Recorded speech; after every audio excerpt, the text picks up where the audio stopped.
Bonjour et bienvenue dans cette vidéo, je vais vous donner des indications pour les exercices à faire pour le groupe 2 pour le 23 février.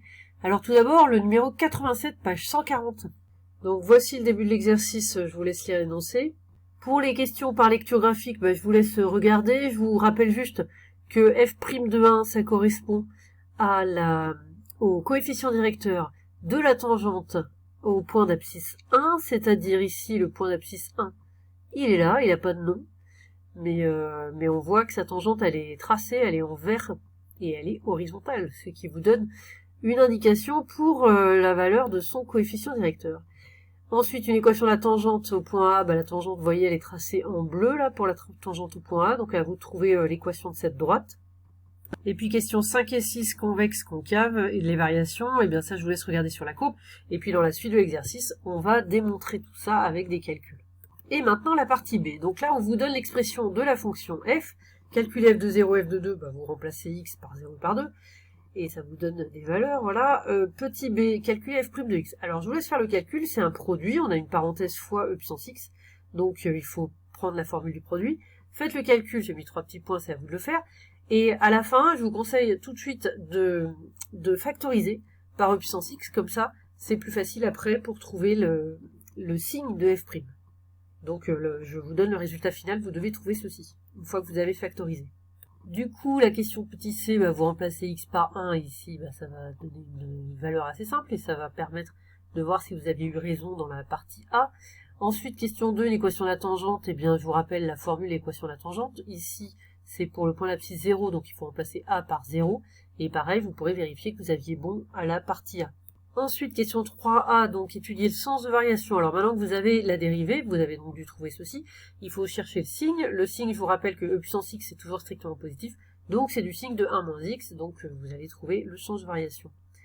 Ensuite, le nombre de solutions, donc je vous conseille de faire le tableau de variation, puisque vous avez le sens. Vous pouvez déterminer les valeurs en moins 10 en 2, et les valeurs là où on a le maximum, et grâce au corollaire du théorème des valeurs intermédiaires dans le tableau, vous allez voir combien de fois est-ce que la fonction passe par 1, puisqu'ici on demande le nombre de solutions de l'équation f de x égale 1. Et les valeurs approchées, ça, je vous rappelle, c'est avec la calculatrice, en cherchant petit à petit, en précisant de plus en plus la valeur cherchée autour de 1. Et enfin, question 4, donc là on vous dit un logiciel de calcul formel, alors c'est pas forcément très clair, mais finalement si vous regardez, on va vite comprendre. Donc on a mis la fonction f qui correspond à l'exercice, et puis on a mis simplifier dérivée de f. En fait ça veut dire que on a dérivé deux fois f, donc en fait g de x c'est la dérivée seconde, c'est f seconde de x. Donc maintenant utiliser le résultat pour étudier la convexité de la fonction. Je vous rappelle que la fonction elle est convexe, ça revient à dire que f seconde de x est positive. Et elle est concave quand f de seconde de x est négative. Donc il faut regarder le signe de f seconde, ça c'est pas de f, mais de f seconde, il faut regarder. Donc le signe de g, je vous rappelle que puissance x est toujours positif, x, du coup c'est le signe de x, donc ça change de signe à 0, et puis comme il y a un moins, ça change le signe. Donc vous pouvez en déduire quand est-ce que c'est convexe et concave, et voir si ça correspond à ce que vous aviez trouvé.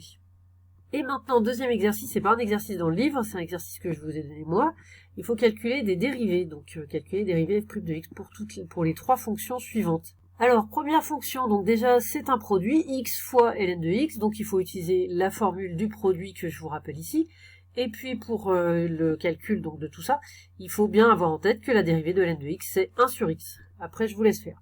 Deuxième fonction, cette fois c'est un quotient, je vous rappelle la formule du quotient, u'v moins uv' sur v carré. Au départ évidemment c'est u sur v, je ne vais pas rappeler, mais parce que vous le savez. Et même chose, il faut utiliser le fait que la dérivée de ln de x c'est 1 sur x. Et pour la dernière, c'est encore plus simple, il y a juste besoin de savoir que la dérivée de ln de x c'est 1 sur x. Bon courage!